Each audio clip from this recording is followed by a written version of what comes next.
So, okay, we've detected now that we are in the air. We're using a sensor, basically another physics object, which is attached to our player and follows it around. Using, if you look in the player code, you'll see an enter frame listener that basically says keep the foot at the exact same position as the player every frame. That's how I force it. So, in other words, in able to get air control, now I have to know what left or right are. Now this is the mind-bending part for some people, because you're in the air and you're like, okay, the right way for this game to achieve air control is what I want to do is if the player's in the air is I want to, if I move right, I want him to orbit around the object to the right. If I move left, I want to orbit to the left. How do I do that? Go way back. Think back to the days when you were in your geometry class. There was a word called a tangent. Now, I know this sounds like I'm on a tangent, but there's different kinds of vectors involved in game design and in the world and mechanics and things like that. And we're talking about a circular motion. Now, a circular motion, or any circle, if we look at the green circle here, the tangent to this circle at any point along the radius, along the outside, is going to be a line. Let me see if I can get this to work. Hold on. I'm going to try to do the... Where is it? You have some fancy drawing tools? Yeah, I'm going to try to draw. Oh, no. Hopefully it'll let me work. Come on, give me the draw. Knuckles. Okay, I hate this thing because it's... Okay, you must use your imagination. I was trying to draw on the screen and I cannot. The tangent to a circle, as far as here on the perimeter, is always going to be a line that is parallel to the center from where you're at. So if the tangent here would be a line like this, see how I'm moving the cursor? Yep.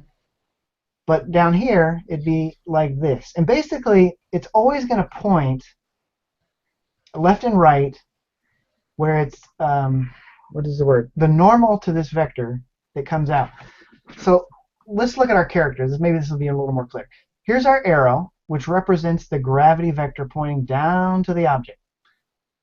As you know, every line has two normals. A normal is basically a line that points at a 90-degree angle from the direction this line is pointing. So if there's a line going straight down to the green object, there's one line here that comes out. That's one normal. And the other normal goes the other direction. Now, the reason normals are important for this discussion is because these normals are the same as the tangent would be for this. And what I want to do is I got one force pulling down, or pushing, really pushing my character down. And when I'm in the air, if I want to make this guy orbit from frame to frame, all I got to do is push at a 90-degree angle to the down arrow. So the down arrow is here, so I got to push in this direction of the green line, or in the direction of the red line to go left. Green to go right, red to go left. So what I do in my code is I calculate every frame what the normal is for the downward force, so our gravity. We've already got our gravity vector. We already calculated that. Our vector is nothing more than a line.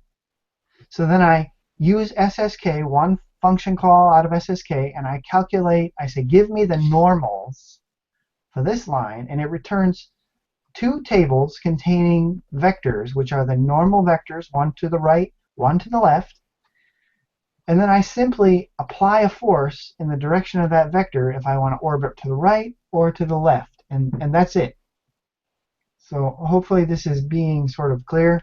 I know I could look at the code, but I wanted to talk about this visually for folks, and then I want them to go into player, and I want them to find a call to normals. What I've called normal vex, which is a math 2D function called normals. And if you find this, you're going to find this long piece of code that says, are we jumping? Okay, yeah, we're jumping. All right. Are we moving? Is our guy trying to move to the left or right? Okay, no, it's not moving quickly enough. It's not moving left or right. We just abort. Okay, it's moving fast enough that we consider it trying to move to the right. It's kind of a complicated topic. There's lots of things going on here. Um, so it's moving to the right, and then what we do is we get the my gravity angle. I convert it into a vector. Then I call that function normal vex. I pass the vector in. The vector is just a line, and it returns two tables, which I store in these variables called n1 and n2. And I know that n2 is the one that goes to the right, and I figured this out by experimentation. I always have to check these things. So I couldn't remember if it was n1 or n2, and that's why I made them green and red, so I could be like, okay, first I did some debug code just to draw them, and it's the same as this, except it's further down in the code, and I just drew these lines. So that was step one. I'm like, okay, first I just got to calculate the normals, and I got to draw some lines, and then when the game is running, I can see, okay, good, yes, the lines are updating, and the normals are staying where I expected them to, and the green one always stays on the right side, and the red one always stays on the left. I had to make sure there were no anomalies in my code. So that bit, as far as calculating the normals, is consistent and working. And then I was like, all right, let's see. Which one did I make the green one? Oh, n1, the first argument that returned. n2, the second argument that returned from my normals calculation, I made red. And it is arbitrary in my code, but it just helps me visually identify which one's which. Then I finally went back and I wrote this piece of code, and this bit here is where I'm trying to air control move to the right, and this one is air control move to the left. And so, as I recalled, the red one was, the green one was n2. And so I do all the rest of my air calculations. I take the vector that is returned. It's a pre-normalized, so its length is 1. Then I simply make it bigger by a certain amount, which is the air force. No joke, no pun. It's just another variable in common. Where is it? I can't find things when I need them.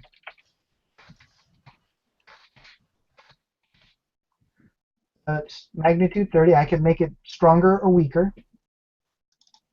And then, so I take that vector, I make it larger, and then I simply apply it as a force. So what I get every frame is I've got one vector being applied as a force downward, and then in that moments later, in the same frame calculation, I calculate two normals, and I see is the player trying to move to the right or the left? Okay, let's say they're trying to move to the right. Then I apply another force to the right, exactly to the right. It's applied right in the center of the object, in the direction of this green line. In Corona, box 2D, the forces are additive per frame. So if I apply 5 forces every frame, those forces get added together and then applied at the end of that frame session as one force, one unified force. And so if I apply a force that's 10 to the right and then I apply another force 10 down, it's the same as if I'd applied one force that was 10 to the right and 10 down. Does that make sense? Mm-hmm.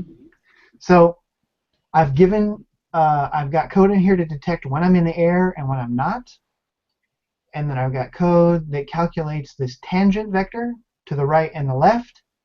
And then based on a decision in the code, if the user is trying to move to the right or trying to move to the left, I apply a small force to the right or left, in addition to the force that I'm always applying, which is from the player's current position downwards to its current gravity object.